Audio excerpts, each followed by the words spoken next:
We are live, and welcome back to another post-game edition of Duke basketball. Looking at Duke versus Seattle post-game here. Duke wins this one 70-48. It's Jack, that's JD. And look, I don't think we learned a lot about this team, except for maybe a little bit more about one player. So, with that being said, a couple of seconds really into this video, what were your big picture takeaways from this game, JD? So let's say that Coach Shire listened to not just you and I, but actually there were a lot of people that made comments about this that can't we see what the rest of the guys have to offer? When you look at the minutes and you see that Flag played 27 minutes, not 38 minutes, and you see that K2 played 25 minutes, he clearly went into this deciding that he was going to give other players an opportunity to be on the court. So I'm gonna he gave the opportunity, but I'm not certain that we learned a lot from it. So I'm gonna that's the first thing I think I learned. The other thing is that if you need some instant offense, like there are many. We said it. Lots of other Duke Nation people said it, but you're going to bring Isaiah Evans in, who had 9 points tonight in relatively limited minutes, and so uh, you know, I clearly can see that. But did we learn, like, how are we going to beat Auburn? I, Well, on on the minutes aspect, I actually don't think we learned anything there either, because that's about what he did in, like, for example, the Wofford game, where those guys didn't play, their 38 having the big three game far this year. The only thing I would say minutes wise is when Isaiah Evans came into the game, which was in that second segment after the 16-minute mark. He checked in early for what's been the norm. It's been typically the three guys off the bench, the three transfers, and maybe Evans would get in against some of the lesser competition, or Harris later in the first half, but not that early. So that's the one thing that we may have learned, and we'll see if he'll use him against Auburn. Other than that, to your point, I don't know how much we learned about this team. Defense was excellent again, and the offense needs a lot of work. And I think we kind of knew that coming into this game. And the only other thing I'll add to that is, considering the time frame between the Kansas matchup this past Tuesday, Thanksgiving holiday, and this game being on a Friday, I guess it'd be a little bit unrealistic to expect, the offense to be a lot better. But I guess, being a fan, you could hope, that you would see something today.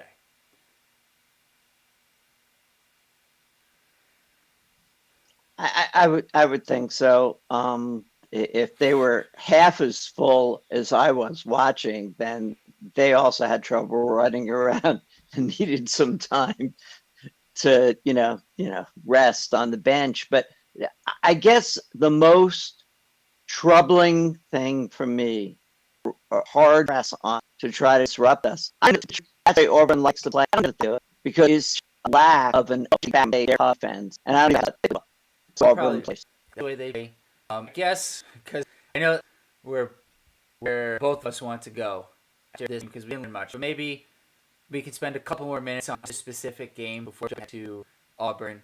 Um, Cooper, let's talk for a couple minutes here. I thought, while his stat line was close to a triple double, 9 points, 9 on 7 assists, I think like he did all well in this game. I felt like, yes, he did generate 7 assists. He found open teammates, but his shot selection, more than anything, again, was subpar.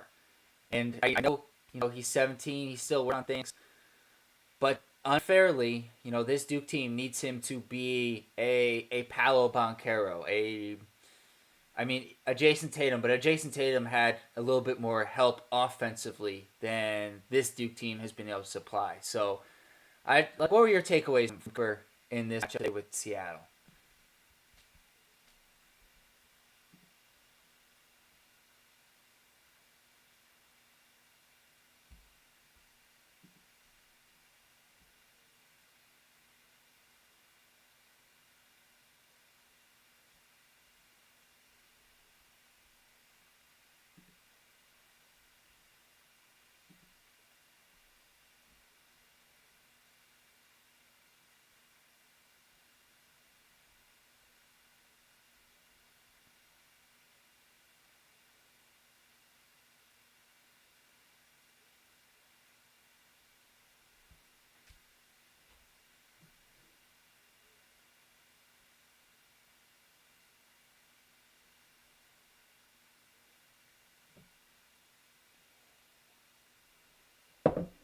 So the thing that we've noticed the most about Cooper is that um, on offense, he often will not have a deliberate idea of what he is going to do with the ball.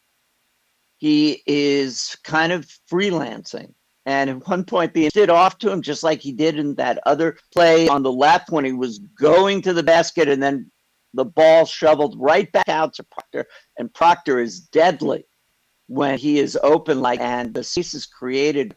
Now, when he's on his own, trying to create his own shot, that's sometimes where he is not yet comfortable in what he is going to do, especially because he's going to attract a lot of attention. And it's going to be for him. Actually, if he understands that, he would do himself a favor by initially, a couple of times, drawing the attention and immediately getting the ball out, telling the other team, you can't double team me because I know what I'm going to do. There's going to be 4-on-3 or whatever, 5-on-4. If do the math, but you know what I mean. That they can't. He'll send a signal that if you want to keep double teaming me, that's great. I know how to get the ball to other players unless he dribbles into the corner. So when he's in the open floor, he really can attract attention and see the floor. That tonight, even though it was not his best game, there are moments there that sees the floor. Incredible, just Yeah, there's incredible. a couple of things you brought up that reminded me of thoughts that I had and were good points. So first one, well, thank you. The first one is that you mentioned Cooper in isolation, and I think right now Coop in isolation isn't the best offense for this Duke team. As you said, when he's in motion, you can get him in like the short roll area where he's attacking a defense in rotation. It's best, and that kind of also brings me back to your other point, which was if they send a double to him, he's got to make that first pass, and then the team's got to be able to make that second pass, and that's where the open shot comes from. And I feel like as a team, we don't do a good job of moving the ball quickly.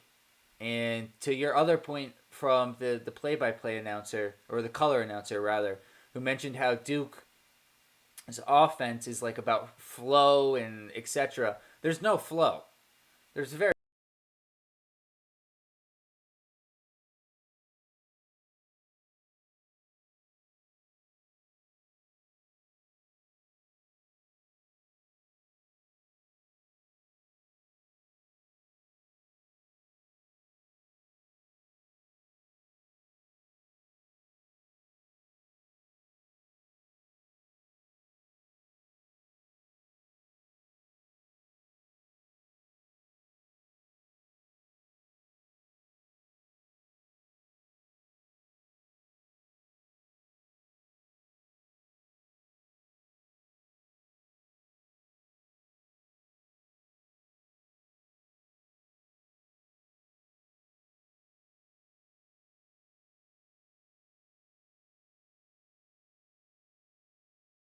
little flow for this Duke offense.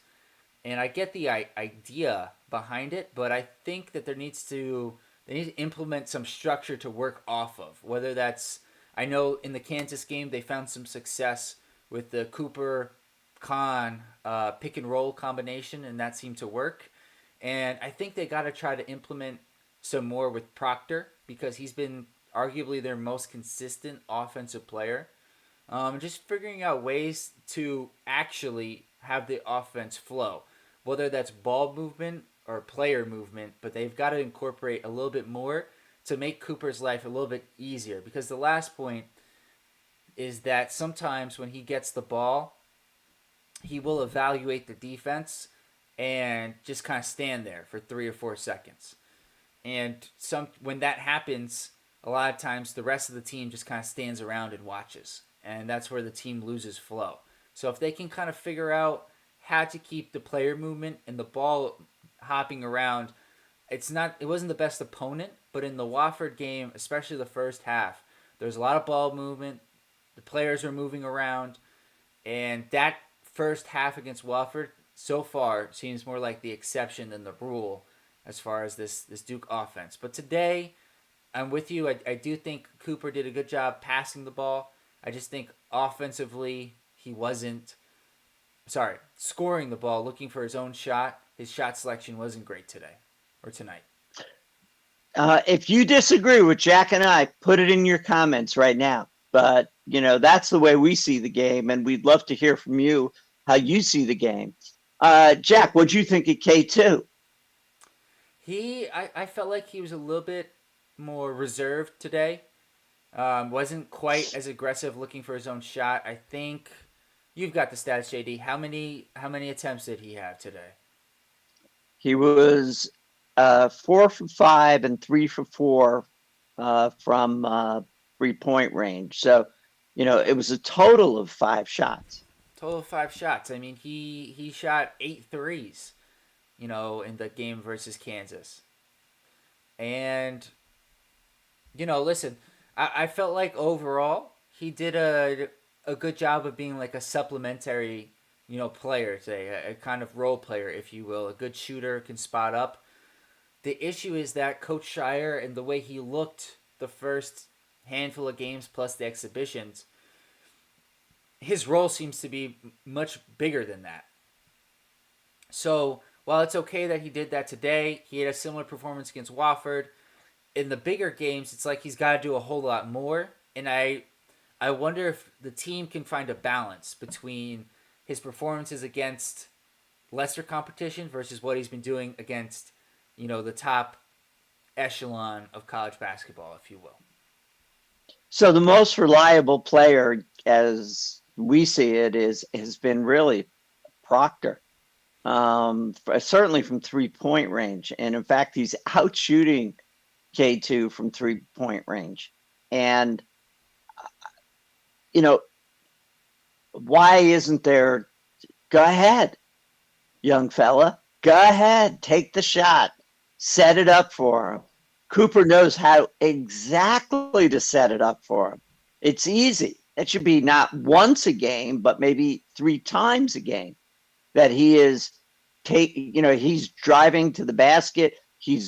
All of the defense is collapsing on Coop. It's an easy dish for an open 3 to Proctor.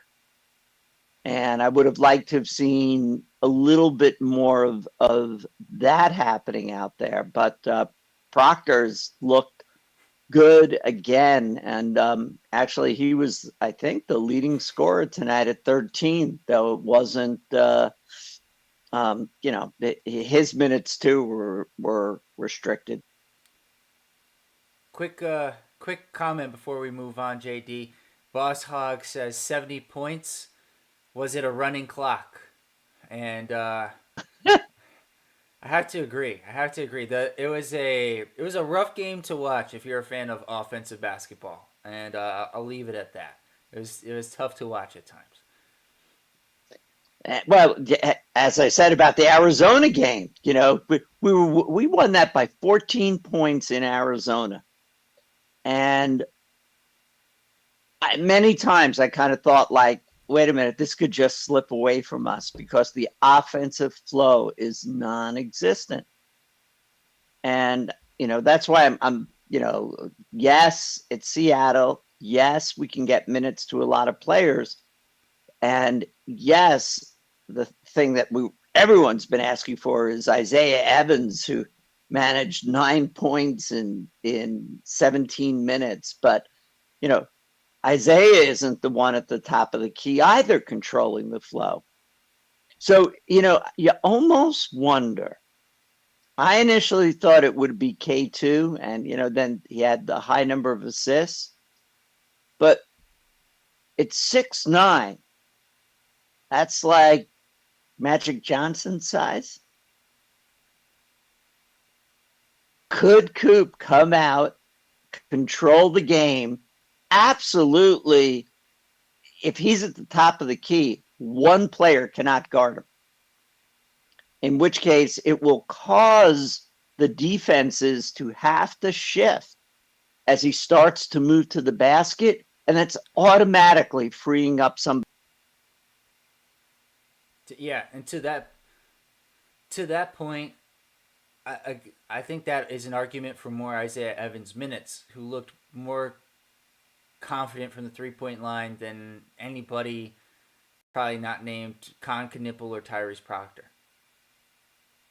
Absolutely. Sion.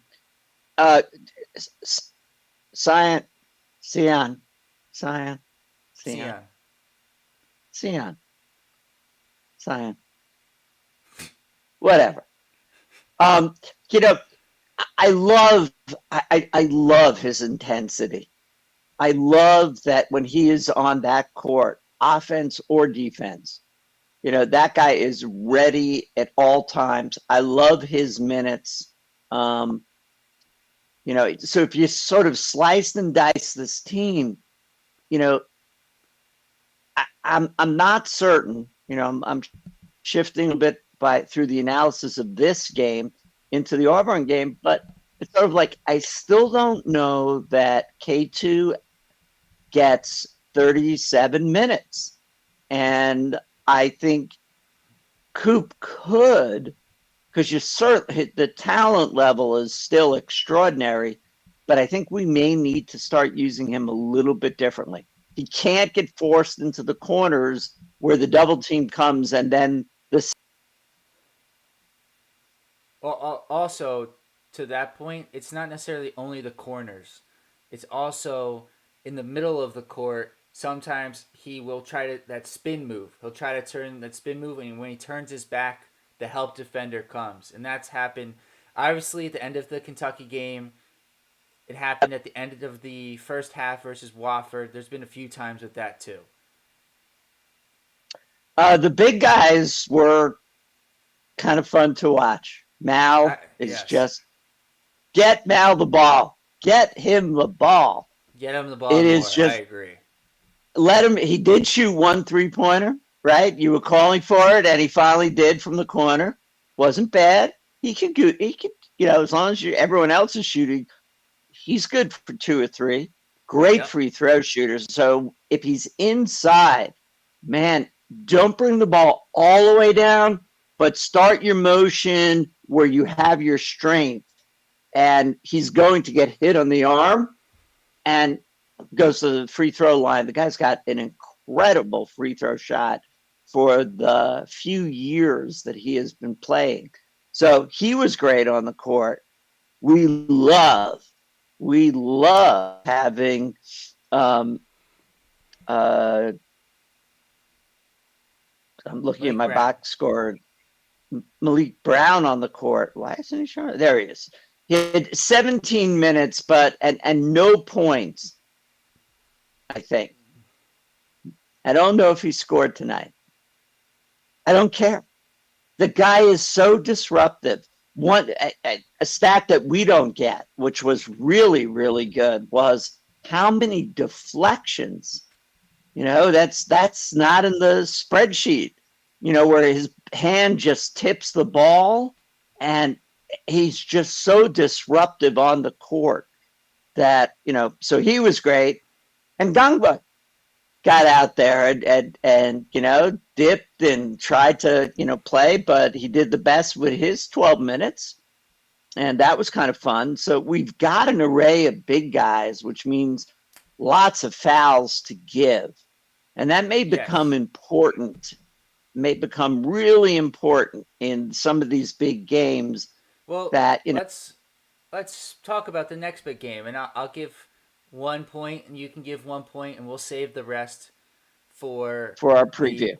preview. So the point I was gonna get to is once you brought up the big guys, is that Auburn obviously is Janai Broom, who is potential NCAA Player of the Year, and it's going to be important to throw different matchups at him. And then they also will play another 6'10", 6'11" guy next to him, is how they've played this year. So I think that's part of the reason why Coach Shiver's looking at the Malik Brown plus Gangba, or Malik Brown with Malawach lineups today in preparation for the Auburn game, because you're going to need to play a little bit bigger against Auburn. And to your point, you may need to use up 12 of those 15 fouls guarding Janai Broom and company for Auburn. So I'll leave it with that until we get to the preview. If you've got 1 point on Auburn, go ahead. And the one point that I'm going to say is if Auburn throws their full court press on early, then we're going to need, I think the first pass has to get into Coop's hands because he's tall enough to see over and be able to get the ball to the next player in order to get it up. Because if they break the press a number of times, that'll start to get them to back off. Good point. And with that, we're calling it a wrap. That's Jack. That's JD. If you're new to the channel, subscribe for great Duke basketball content the whole year. We had some other basketball content in here and there. Leave a comment. Subscribe to the channel, like I said. Share it with a friend. It helps us grow. And we'll see you guys next time. Peace. Peace out.